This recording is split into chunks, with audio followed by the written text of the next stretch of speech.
Good morning, all of you. Welcome to TS in the School. Myself Swati Mahavar. I am your assistant teacher. We are doing chapter number 5 in Geography of class 9th. The name of the chapter is Natural Vegetation and Wildlife. This is the fourth part of this chapter. Come to the page number 50. Page number 50 पे आ जाइए आप लोग. यहाँ तक third part में हमने कहाँ तक पढ़ा था? वर्ल्ड टुडे तक. Come to the page number 50. Bird life in India is colourful. ठीक है, हमने लास्ट वीडियो के अंदर किसके बारे में पढ़ा था? एनिमल्स के बारे में हम पढ़ रहे थे कि हिमालयन रीजन में कौन कौन से एनिमल्स हमें देखने को मिलते हैं. Now we read about birds. Birds के बारे में हम पढ़ते हैं. Bird life in India is colourful. India का जो बर्ड लाइफ है वो बहुत कलरफुल है, यानी कि बहुत तरह के बर्ड्स, बहुत प्यारे प्यारे बर्ड्स हमें देखने को मिलते हैं. Peacocks, peasants, duck, parakeets, cranes and pigeons are some of the birds inhabiting the forest and wetland of the country. ये सारे birds हमें पूरे country के अंदर देखने को मिलते हैं.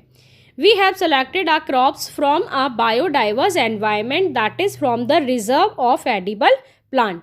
बहुत सारी क्रॉप्स ऐसी हैं जो बायोडाइवर्स एनवायरनमेंट के अंदर हमारे लिए आज क्या है? रिजर्व हैं. किसका रिजर्व? एडिबल प्लांट्स का. ठीक है, एडिबल प्लांट्स जिससे हमें ऑयल वगैरह जो मिलता है. We also experimented and selected many medicinal plants. बहुत सारे मेडिसिनल प्लांट्स भी मिलते हैं, बहुत सारे एडिबल प्लांट्स भी हैं जिसे हमें खाद्य जो होते हैं ना, जो खाने के काम में लिए जाते हैं. The animals were selected from large stock provided by nature as milch animal. Animals जो है हमारे पास लार्ज स्टॉक के अंदर हैं, नेचर के अंदर, उन्हें हम क्या बोलते हैं? Milch animals.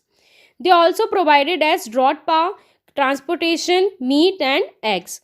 और ये हमें क्या प्रोवाइड कराते हैं? पावर, ट्रांसपोर्टेशन, मीट और एग्स. हर तरह की फैसिलिटी हमें ये एनिमल्स प्रोवाइड कराते हैं. The fish provide nutritive food. ठीक है, फिश क्या है? न्यूट्रिशनल फूड मिलता है हमें फिश से.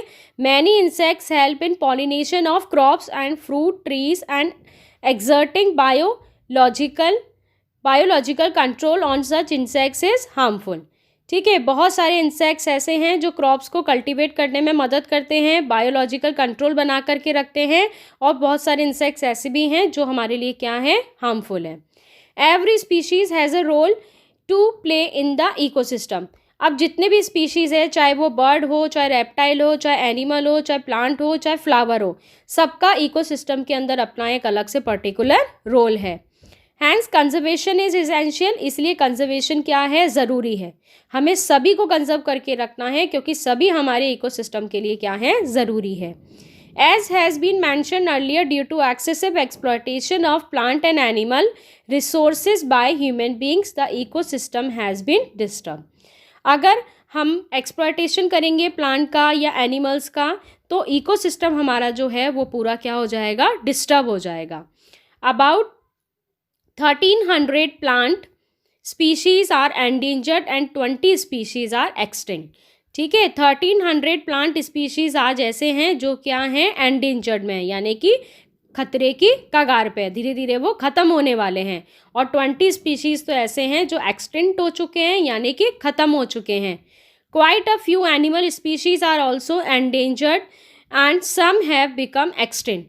कुछ एनिमल स्पीशीज़ ऐसे हैं जो आज खतरे के अंदर हैं, यानी कि ख़त्म होने वाले हैं. अगर उन पर ध्यान नहीं दिया तो वो एक टाइम बाद क्या हो जाएंगे? लुप्त हो जाएंगे. और कुछ एनिमल स्पीशीज़ है जो आज हमें देखने को ही नहीं मिलते हैं, जो पूरे वर्ल्ड से क्या हो चुके हैं? एक्सटिंक्ट हो चुके हैं. The main causes for this major threat to nature are hunting by greedy hunters for commercial purposes. ठीक है, अब जो ये थ्रेट जो चल रहा है, यानी कि धीरे धीरे ये एनिमल्स, प्लांट्स ही ख़त्म क्यों होते जा रहे हैं? क्योंकि कुछ ग्रीडी हंटर्स इनकी क्या कर लेते हैं? हंटिंग कर लेते हैं, इनका शिकार कर लेते हैं, जिसकी वजह से ये धीरे धीरे हमारे एनवायरनमेंट में से ख़त्म होते जा रहे हैं. किस लिए हंटिंग करते हैं? फॉर कमर्शियल पर्पस, आगे मार्केट के अंदर ले जा करके बेचने के लिए.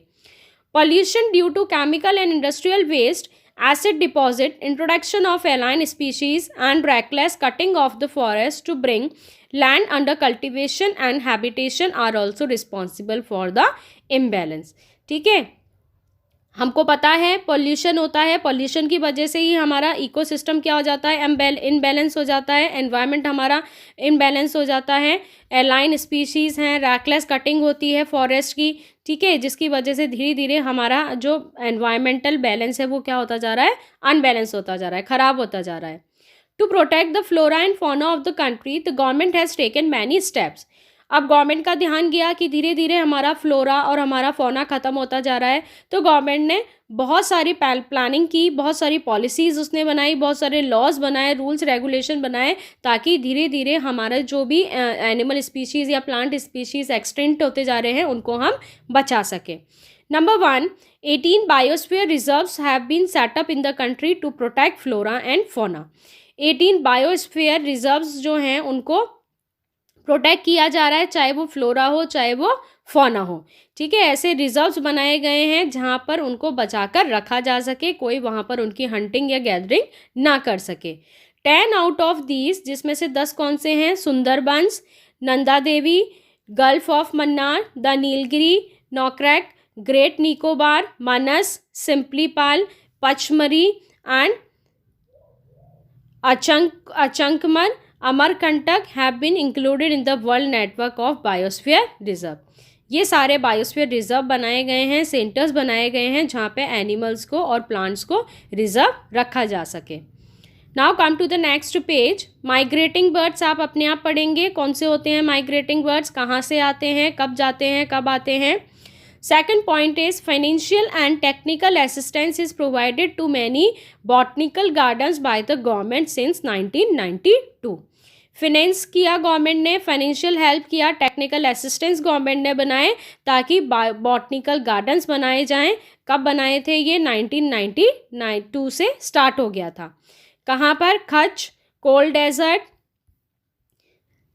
सचलम एंड पन्ना, इन सारी जगह पे क्या बनाए गए, बॉटनिकल गार्डन्स बनाए गए ताकि वहाँ पर इनको प्लांट्स को प्रिजर्व करके रखा जा सके। Project tiger, project rhino, project great Indian bustard and many other eco development project have been introduce, ठीक है। बहुत सारे प्रोजेक्ट गवर्नमेंट ने चलाए, जैसे प्रोजेक्ट टाइगर, टाइगर को बचाने के लिए निकाला प्रोजेक्ट टाइगर, राइनो को बचाने के लिए निकाला project rhino, project great Indian bustard को बचाने के लिए प्रोजेक्ट ग्रेट इंडियन बस्टर्ड, और बहुत सारे इको डेवलपमेंट प्रोजेक्ट निकाले ताकि हम इन सब प्रजातियों को क्या कर सकें, बचा सकें। 103 नेशनल पार्क्स, कितने नेशनल पार्क गवर्नमेंट ने बना दिए, 103। 535 वाइल्ड लाइफ सेंचुरी बनाई है, जूलॉजिकल गार्डन्स बनाए हैं, ये सारे बनाए गए ताकि नेचुरल हेरिटेज को बचाया जा सके। All of us must realize the importance of the natural ecosystem for our own survival. हम सबको ये समझना पड़ेगा, ये एडमिट करना पड़ेगा कि हमारे सर्वाइवल के लिए बहुत ज़रूरी है कि हम हमारे नेचुरल इकोसिस्टम को अच्छे से बचाकर कंजर्व करके रखें। It is possible of indiscriminate destruction of natural environment is put to an immediate end. ठीक है, ये बहुत ज़रूरी है कि जो डिस्ट्रक्शन होता जा रहा है नेचुरल एनवायरनमेंट का, धीरे धीरे एनिमल्स, बर्ड्स ये जो ख़त्म होते जा रहे हैं, इनको हम बचा करके रखें और ये जो एंड हो रहा है उसको हम रोक सकें, ठीक है। किसी भी तरह से कोई भी एनिमल या प्लांट स्पीशीज़ को किसी भी तरह से कोई भी एक्सप्लॉयटेशन उनका ना हो।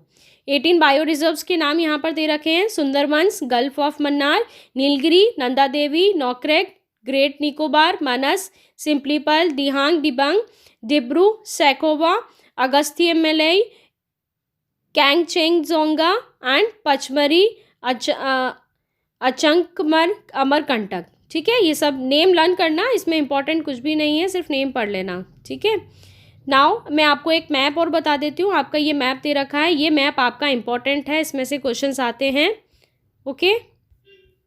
कम to the page number 49। Page number 49 पर आ जाइए। सम वाइल्ड लाइफ रिजर्व्स यहाँ पे दे रखे हैं, ठीक है। एक तो दे रखी है वाइल्ड लाइफ सेंचुरी, एक है बर्ड सेंचुरी और एक है नेशनल पार्क। तो आप लोग इसमें लर्न करना, वाइल्ड लाइफ सेंचुरी कहाँ पर है, जो राउंड है, रेड कलर का जो सर्किल है वो क्या है, वाइल्ड लाइफ सेंचुरी। जैसे यहाँ पर ये सरिस्का है, ठीक है, सरिस्का वाइल्ड लाइफ सेंचुरी है, चंद्रप्रभा है, ठीक है, महानदी वाइल्ड लाइफ सेंचुरी है, कवल पोचारम वाइल्ड लाइफ सेंचुरी है और चंदक वाइल्ड लाइफ सेंचुरी है। उसके बाद बर्ड सेंचुरी जो स्टार है वो क्या है, बर्ड सेंचुरी। ऊपर से स्टार्ट करते हैं हम, बर्ड सेंचुरी यहाँ पर कोई भी नहीं है नॉर्थ में। नीचे आओ साउथ में, साउथ में है एक रंगनतिट्टू, ठीक है, ये वाइल्ड लाइफ सेंचुरी है। और वेदांतथंगलम, ये भी एक क्या है, वाइल्ड लाइफ सेंचुरी। ये दोनों वाइल्ड लाइफ सेंचुरी, सिर्फ दो ही है वाइल्ड लाइफ सेंचुरी, तो इन दोनों के नाम याद कर लेना। मैं आपको जैसे नेम दे दूं, एनी टू नेम मैंने दे दिए कि आप ये वाइल्ड लाइफ सेंचुरी मार्क करो कहाँ पर है।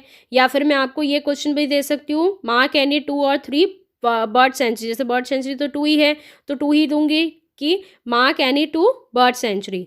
वाइल्ड लाइफ सेंचुरी मैंने 3 दे दी, mark any 3 wildlife century.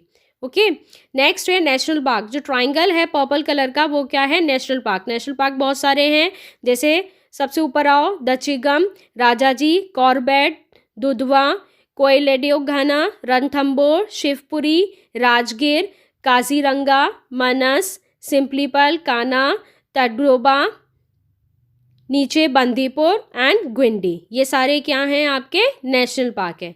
तो आप लोग लर्न कर लेना। देखो कैसे लर्न करोगे, नेशनल पार्क तो आप कर लेना एनी 5, ठीक है, एनी 5 नेशनल पार्क कर लर्न कर लेना।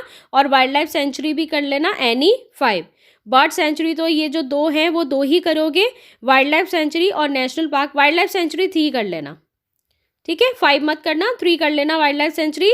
बर्ड सेंचुरी 2 है तो 2 ही करोगे, और नेशनल पार्क कितने करोगे, 5। समझ में आ गया, 3 wildlife century, 2 bird century और 5 वर्ल्ड नेशनल पार्क। समझ में आया आप लोगों को, इस तरीके से लर्न कर लेना, मैं एग्जाम में आपको ऐसे ही दूंगी। Okay, now thanks for watching, practice करना मैप की, and stay home, stay safe.